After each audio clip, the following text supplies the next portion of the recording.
Champions লিগের সেমিফাইনালের second লেগে রিয়াল মাদ্রিদ ভার্সেস বায়ার্ন মিউনিখের ম্যাচটা আর মাত্র কয়েক ঘন্টা পরেই শুরু হয়ে যাচ্ছে এবং এই লেগে নির্ধারিত হবে যে ফাইনালে ওয়েম্বলিতে কারা যাচ্ছে। প্রথম লেগটা ড্র হয়ে গিয়েছে, সুতরাং এই লেগের উপরে সব কিছু নির্ভর করতেছে। এবং এই ম্যাচের আগে সংবাদ সম্মেলনে দুই কোচ খুব ইন্টারেস্টিং কয়েকটা মন্তব্য করেছেন। একদিক থেকে আনচেলত্তি বলেছে যে প্রথম লেগে বায়ার্ন মিউনিখ আমাদের চাইতে খানিকটা ভালো খেলেছে এবং আমরা তাদেরকে সম্মান করি।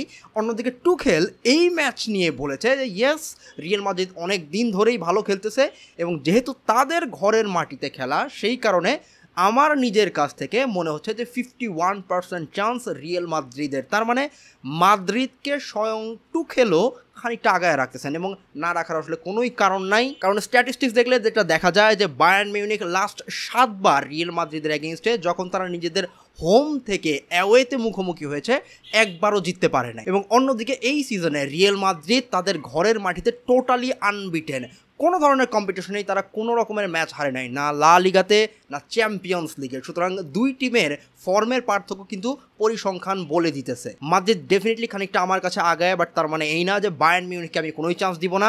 খেয়াল রাখতে হবে যে টুখেলের কিন্তু খুবই ভালো এক্সপিরিয়েন্স আছে।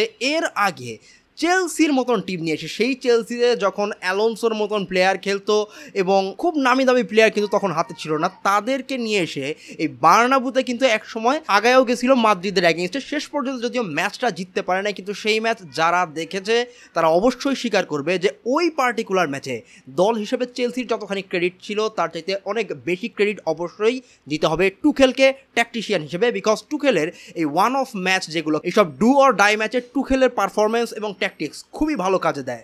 ওভারঅল যদি বলতে যাই, এই ধরনের ম্যাচ কিভাবে জিততে হয় সেই ব্যাপারে টুখেলের এক্সপার্টাইজ বেশ ভালো। সুতরাং বায়ার্ন মিউনিখকে ফেলে দেওয়ার কিছু নাই। টিম নিউজের দিকে তাকালে চমেনি খানিকটা ডাউটফুল, জানি না শেষ পর্যন্ত স্টার্ট করবে কিনা, বাট দানি কারভাহাল কিন্তু ব্যাক করেছে।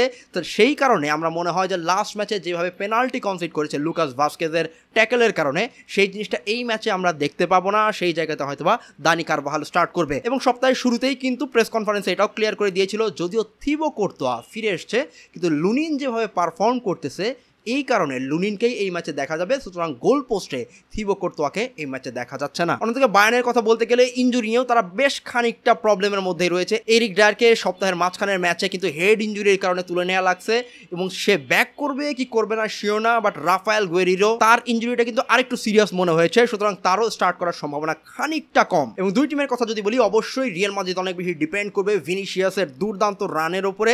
একই সাথে বেলিংহাম সিজনের শেষের দিকে এসে মাঝে মাঝে যদি ইনকনসিস্টেন্ট মনে হচ্ছে, বাট মাদ্রিদের মিডফিল্ডে ক্রিয়েটিভিটির কিন্তু অভাব নাই, because Toni Kroos is there. প্রয়োজন যদি হয় তাহলে লুকা মদ্রিচকে আমরা দেখতে পাই। সুতরাং এনাফ সাপোর্ট ইজ দেয়ার। এবং অন্যদিকে যদি আমরা বায়ার্ন মিউনিখের কথা বলি, অবশ্যই কেইন ইজ দেয়ার এবং তার সাথে মুজিয়ালা। দারুণ গেম ছিল লাস্ট ম্যাচটাতে।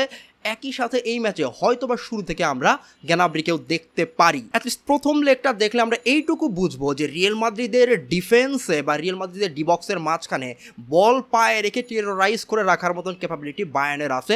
বেশ কয়েকবার কিন্তু ডিফেন্স ভেঙে ঢুকে পড়ছে। সুতরাং সেই সক্ষমতা যেহেতু প্রথম লেগে দেখাইছে, অন্তত এই ম্যাচে আমি বলবো না যে বায়ার্নের একদমই চান্স নাই। Definitely they will give a tough fight.